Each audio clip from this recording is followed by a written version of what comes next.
From Bears Last Stand to Saban's empire, we built the league, broke the mold, and rewrote the code.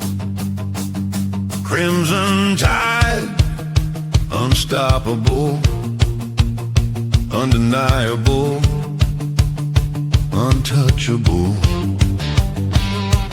7-9 champs, goal line stand. Barry Cross made Penn State fold their hand.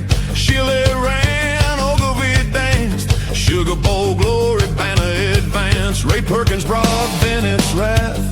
3-time All-American cleared the path. Bill Curry's crew, Siren Stacy's fire. Feet steep crown, Crimson never tired.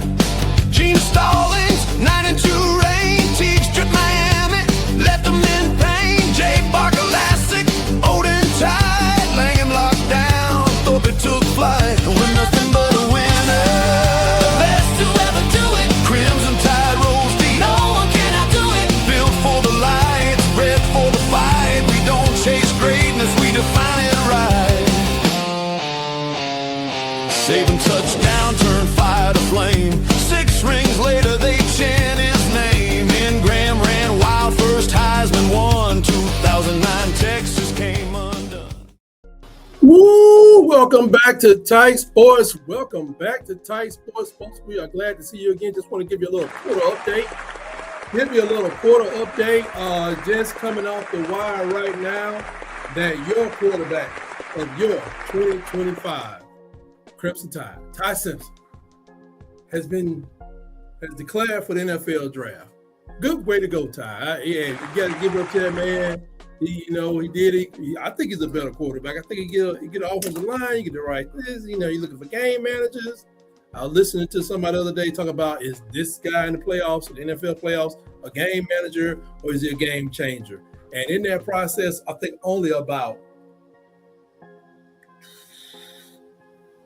2 quarterbacks was listed as game changers. I think that was Matthew Stafford, and Josh Allen maybe. And no, I think Josh Allen is a game changer.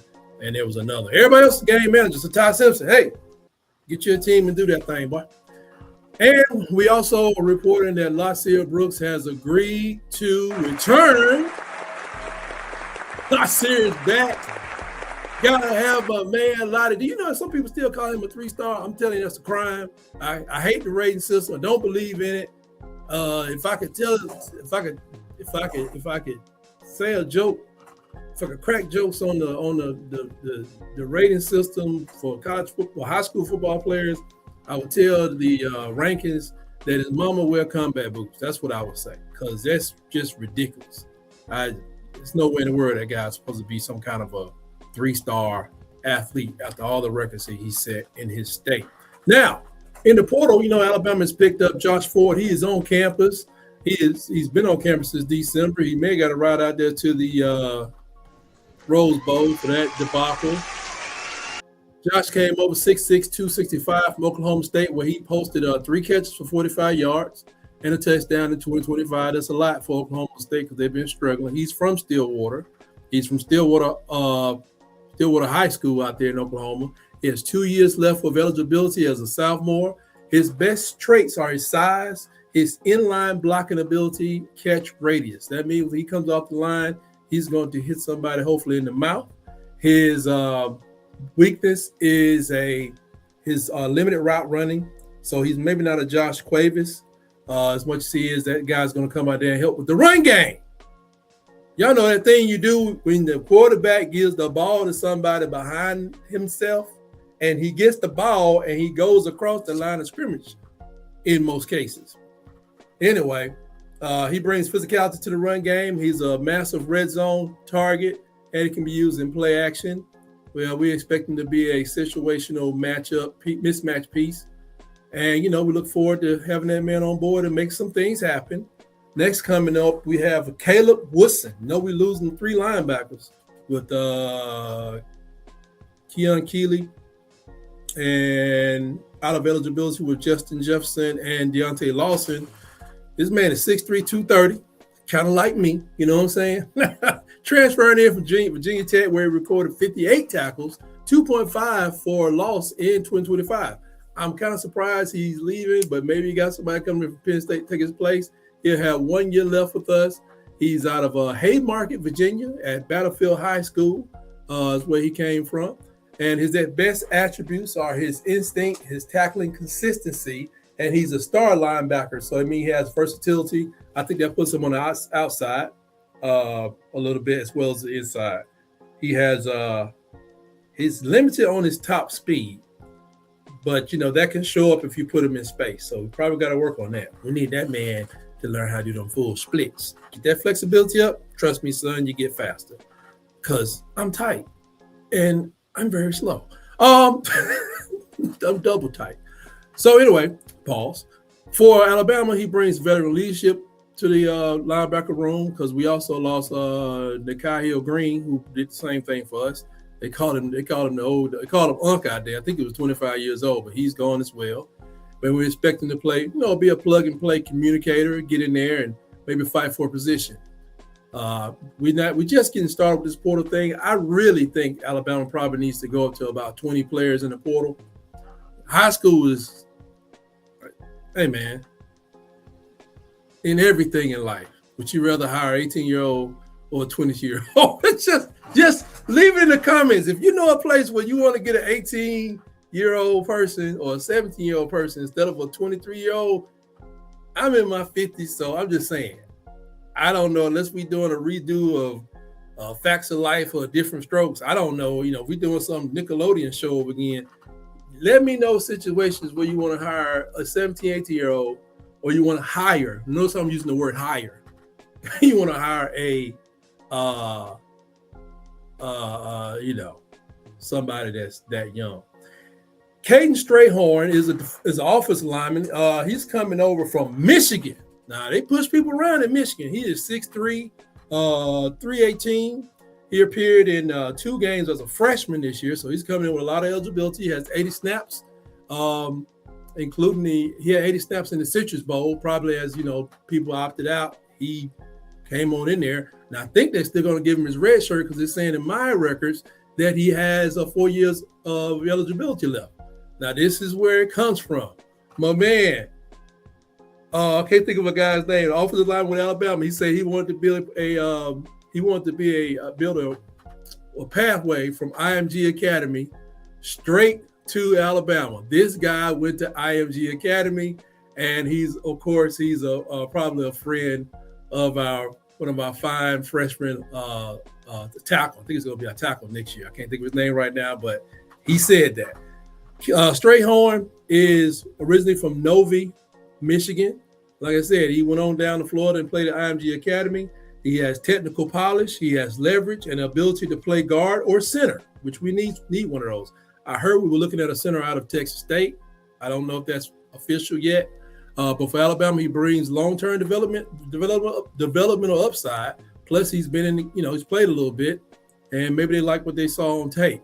We expect him to be a multi-year interior starter because, Geno Vandermark goes away, Cam Dewberry goes away, Parker Brailsford goes away. It's basically 3 open positions right there. Next up is Hollywood Smothers, our running back. Smothers is 5'11", 195 pounds, transferring in from NC State, where he rushed for 160 times for 939 yards, which is a lot more than our running backs got a chance to get to. I think Jam came in short of 600. So he got 6 touchdowns as well, and he has 2 years of eligibility left. We have limited running back room because we lost Richard Young. We lose Jan Miller. Got A.K. Deer, Crowell, Young. Dre Washington also is leaving as well because he was out of eligibility. Mr. Smothers is a native of Charlotte, North Carolina. Okay. He played at West Charlotte High School. They say his best attributes are burst, vision, and explosive playability. I like this because when we got Dre Washington coming over from University of Louisiana, he was one of the best portal running backs out there, but for 2 years they were trying to get him up to speed to get him out there, and I guess it didn't happen. So maybe we're not going to be able to take people from less than Power 4 programs because it makes sense. How often do you expect somebody to come from a G5 or below and really execute. Maybe you can do that with your, certain receivers and stuff. But, when it comes to the power game, running back, defensive line, offensive line, you probably want to stick with the Power 4 program. So I like this a lot, going with this guy. His biggest weakness, I don't like this. His biggest weakness, inconsistent pass protection, especially on like speed. We're going to work with him with that. We're going to get somebody to work with him other than Coach Kapilovich, or whatever his name is. And he does bring a home run threat that we definitely lacked other than AK Deer this year. They expect this man to be a feature back who reopens the play action game and restores offensive balance.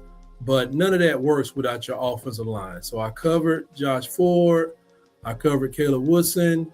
I covered Caden Strayhorn, Hollywood Smothers, and what's Hollywood's first name? I got to find him, man.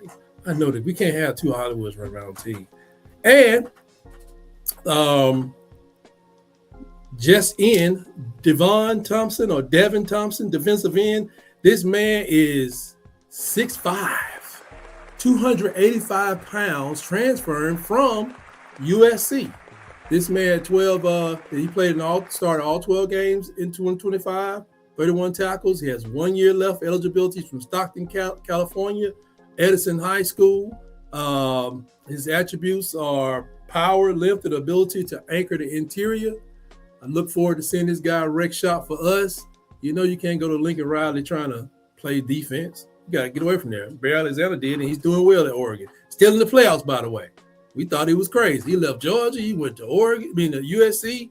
Looked over at Lincoln Riley, but you ain't serious. He went on up to talk to Coach Landon, and you'll see him Thursday or Friday night. One of the two. Maybe we'll have the same luck with this guy. He's an anchor as a defensive lineman, and he says he's one of the top defensive linemen in the portal. I know Hollywood is supposed to be the number one back in the portal. I hope that's true. I hope it pans out, because last time we did it, Drayton Washington, that was 2 years ago.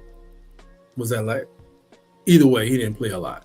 But his biggest weakness is his pad level inconsistency, which can limit his leverage against SEC guards, elite SEC guards. Yes, sir, you will get your throat folded up and put in your back pocket if you standing up too high. So for Alabama, he immediately provides a veteran trench strength, which losing Smith and losing Tim Keenan, that's going to be a weakness, and LT Overton. So we need as many veterans across there as we can get across the front. We expect him to be an impact starter. And, who's just helped to stabilize that middle. We got to, free up those linebackers and those rushers, man. Let them make plays. We got to be more aggressive on defense, not just by blitzing, by somebody on the defensive line beating a man other than Tim Keenan third and LT Overton, and putting pressure on the quarterback. Make them do something. Make that quarterback jump. That's all I got for now. I'm gonna drop some more stuff because I'm looking at some stuff with Coach Kapilovich. Should he stay or should he go? I'm thinking go. But thank you for joining me. Be sure to subscribe to the channel. You can join me over on TikTok, or you can join me over on YouTube, or check me out on Facebook. Tight Sports all over the place. That's all I got for now. And always remember, roll, tide, roll.